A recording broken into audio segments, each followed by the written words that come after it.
ये कहानी है हाची नाम के एक डॉग की, जिसने एक रेलवे स्टेशन पर अपने मालिक का 9 सालों तक इंतजार किया था। कहानी की शुरुआत होती है और हम कुछ बच्चों को एक क्लास में देखते हैं। यहाँ वो सभी बच्चे अपने अपने हीरो के बारे में बात कर रहे थे। तभी एक लड़के की बारी आती है जिसका नाम रोनी था। वो बोर्ड पर लिखता है माय हीरो हाची को। ये देखकर दूसरे बच्चे हंसने लगते हैं क्योंकि वो नहीं जानते थे कि रोनी किसके बारे में बात कर रहा है। तब रोनी बताता है कि हाची मेरे दादाजी का एक डॉग था। सब यही कहते थे कि हाची एक रहस्यमय डॉग था क्योंकि कोई नहीं जानता था कि वो कहां से आया था। रोनी बच्चों को हाची की कहानी सुनाने लगता है और मूवी फ्लैशबैक में चली जाती है, जहां हम एक मॉन्क को देखते हैं जो एक छोटे बच्चे को जापान से अमेरिका भेज रहा था और ऊपर एक टैग लगा देता है जिसमें एड्रेस और रिसीवर का नाम लिखा हुआ था। उस पपी को जापान से अमेरिका भेज दिया जाता है, लेकिन अमेरिका पहुंचते ही केज पर लगा हुआ टैग फट के नीचे गिर जाता है और ऊपर से जिस केज में वो पपी था वो केज एक रेलवे स्टेशन पर गिर जाता है और वो पपी उस केज से बाहर निकल जाता है।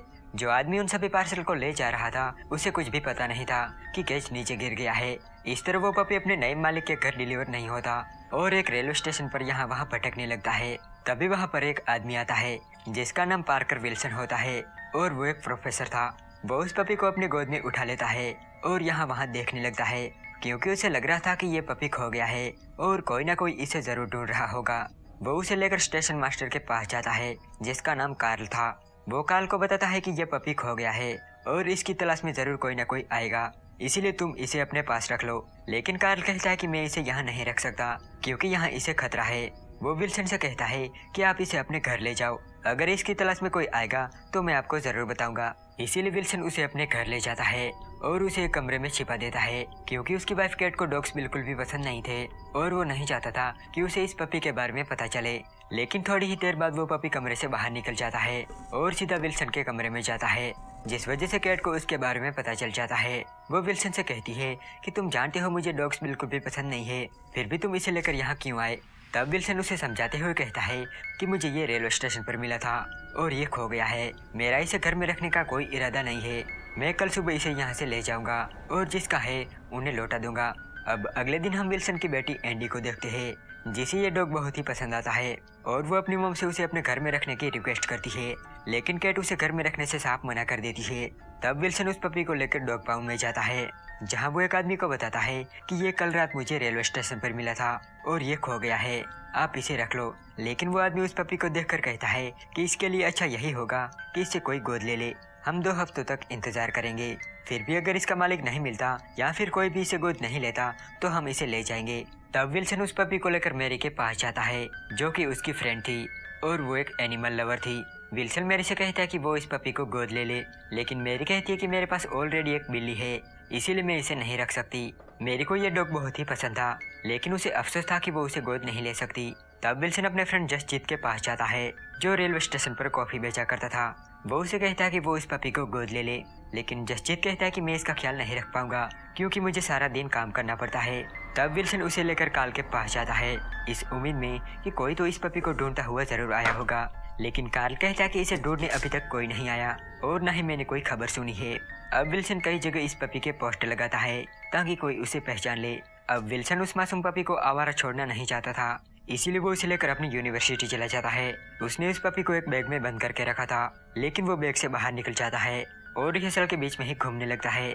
विल्सन उस पपी से बहुत ही प्यार करता था, लेकिन प्रॉब्लम ये थी कि वो उसे अपने घर में नहीं रख सकता था। अब इसके बाद विल्सन उसे लेकर अपने दोस्त केन के पास जाता है जो कि एक जापानीज था। उस पपी के गले में एक पट्टा था जिसमें जापानीज भाषा में कुछ लिखा हुआ था। केन बताता है कि इसके पट्टे पर 8 लिखा हुआ है जिसका जापानीज में मतलब होता है हाची। 8 अंक सौभाग्य को दर्शाता है। साथ में वो ये भी बताता है कि ये कोई आम ब्रीड नहीं है, ये पपी अकीता ब्रीड का डॉग है जो बहुत ही खास होते हैं। ये सुनकर विल्सन कहता है कि फिर तो तुम ही इसे रख लो, लेकिन केन कहता है कि इसने अपना मालिक पहले से ही चुन लिया है और वो हो तुम। अब विल्सन उसे लेकर अपने घर आ जाता है क्योंकि इसके अलावा उसके पास और कोई रास्ता नहीं था। लेकिन घर पहुंचते ही कैट विल्सन से बहस करने लगती है कि तुम इसे यहाँ क्यों लेकर आए। विल्सन कहता है कि कोई इसे ढूंढने नहीं आया और ना ही कोई इसे अडॉप्ट कर रहा है और मैं नहीं चाहता कि ये मासूम बच्चा आवारा भटकता रहे। जब ये दोनों बात कर रहे थे तभी हाची कैट के प्रोजेक्ट को तोड़ देता है जिसको कैट ने कई दिनों की मेहनत करके बनाया था। ये देखकर कैट बहुत गुस्सा हो जाती है और विल्सन से कहती है कि इसी वक्त इसे यहाँ से बाहर लेकर जाओ और दोबारा कभी इसे घर में मत लाना। अब विल्सन को ना चाहते हुए भी हाची को एक साइड में रखना पड़ता है। उस रात यहाँ पर बारिश होने लगती है। तभी वहाँ पर विल्सन आता है और वो हाची को अपने घर में ले जाता है।